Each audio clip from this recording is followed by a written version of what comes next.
एक दिन की बात है, प्रिंस नाम का लड़का अपनी छत पर किसी कारणवश इधर उधर टहल रहा था। वह अपनी साथ पर पड़ती है एक दिन हमेशा से ही सुबह शाम को टहलने के लिए जाया करता था।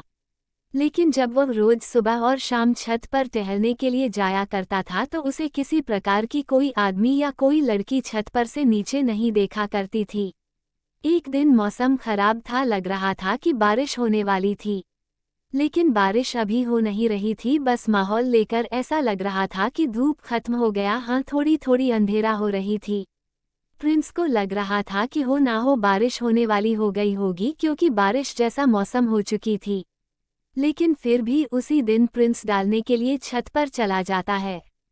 प्रिंस अपने साथ पर जाता है तो देखता है कि थोड़ी थोड़ी बारिश बूंदाबांदी हो रही है। वो नीचे आने का प्रयास करता है और जल्दीबाजी में नीचे आने लगता है। जैसे वह सीढ़ी के पास आता है तो बाहर में उसे एक लड़की दिखाई देती है।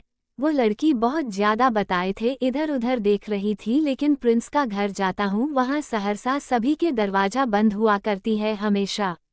इस कारण से अब बारिश भी हो रही थी हल्की फुल्की, लेकिन वो लड़की है बारिश से बचने के लिए अपने जगह का इंतजाम करने के लिए प्रयास कर रहे थे। पीस ने जैसे ही उस लड़की को देखा वो तुरंत दौड़कर बाहर गया और उस लड़की को कहने लगा कि आप कहाँ जा रहे हैं, कि आपको बारिश से बचने के लिए किसी प्रकार की छत की जरूरत है।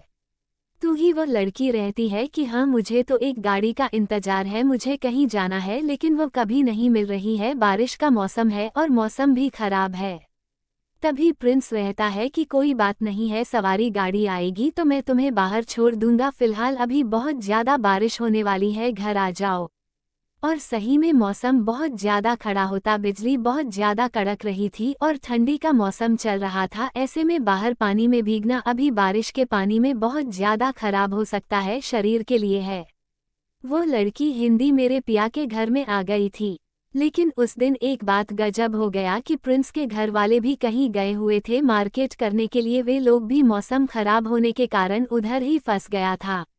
ऐसे ही लड़की अंदर जाती है, मतलब पुलिस के घर जाती है। वैसे मोबाइल में फ़ोन आता है जो कि उसके मम्मी पापा का फ़ोन होता है। उसे कहता है कि बारिश बहुत ज़्यादा होने वाली है, इस कारण से मैं तुम्हारे मामा के घर रुक गई हूँ, मैं सुबह आऊँगी, तुम अपना खाना बनाकर खा लेना और सो जाना सही से।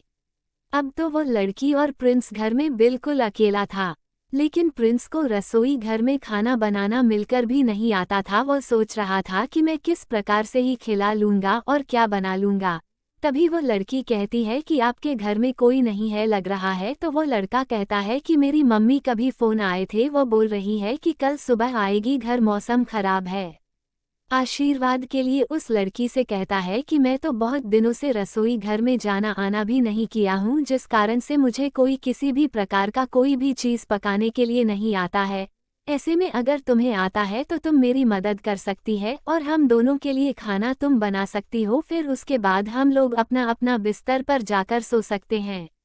लड़की रसोई घर में जाती है और खाना बनाने का प्रयास करती है। प्लीज भी वही रहता है, उससे बातचीत करते रहता है। महादेव कहते में दोनों में पहचान हो चुकी थी, अपना नाम बताया, पता बताएं और दोनों में अच्छी खासी मित्रता हो गई थी, लगभग 1 या 2 घंटे के अंदर ही है।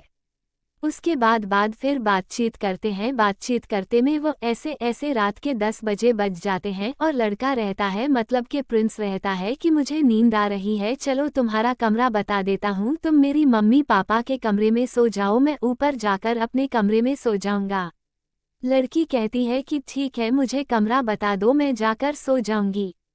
प्रिंस जाता है और उसे कमरा बता देता है। फिर वो कमरा बताकर अपने रूम में सोने के लिए छत पर चला जाता है।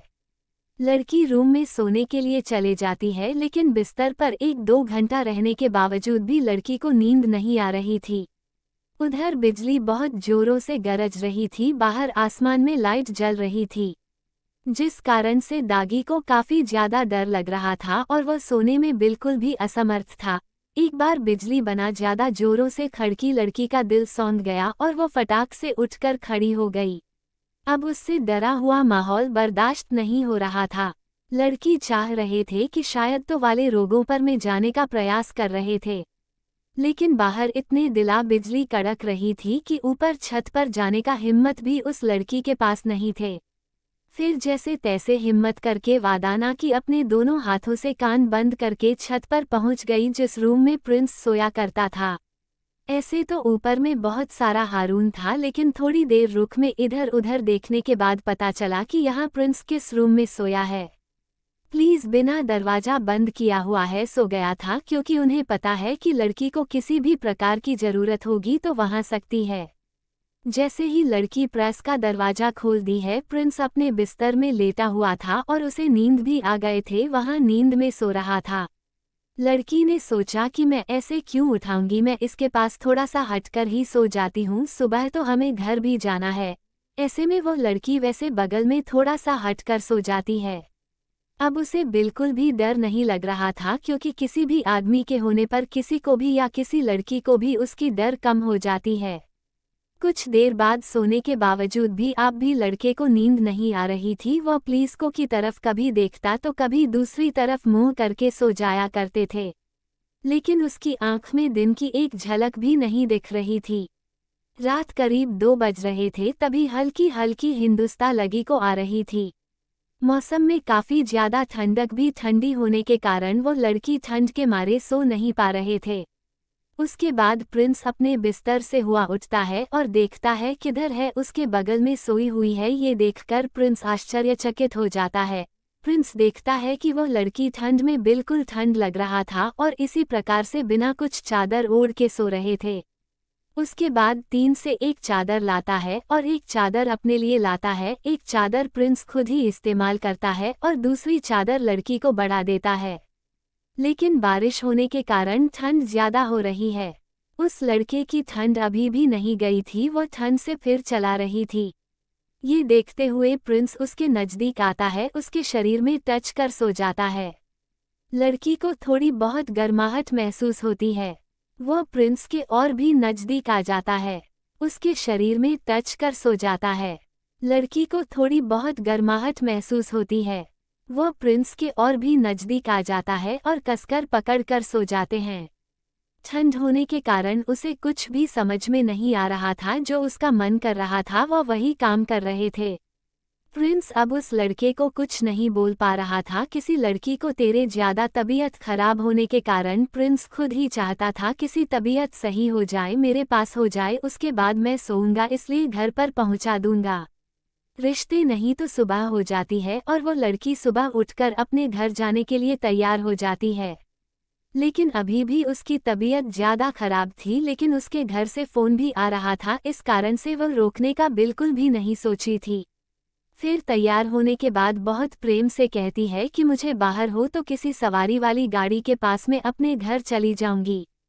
उसके बाद प्रिंसेस छोड़ने के लिए अपने पास के बस स्टैंड में जाता है। उसे जहां जाना था वहां का टिकट बना देता है और उसे बस पर बैठा कर कहता है कि ठीक है, अपने घर चले जाओ। उन दोनों की मुलाकात बस इतनी सी ही रहती है और उन दोनों की मुलाकात बस थोड़ी सी ही रह जाती है। उसके बाद से ना तो प्रिंस कभी उस लड़की से मिला है, ना वो लड़की प्रिंस से मिली है।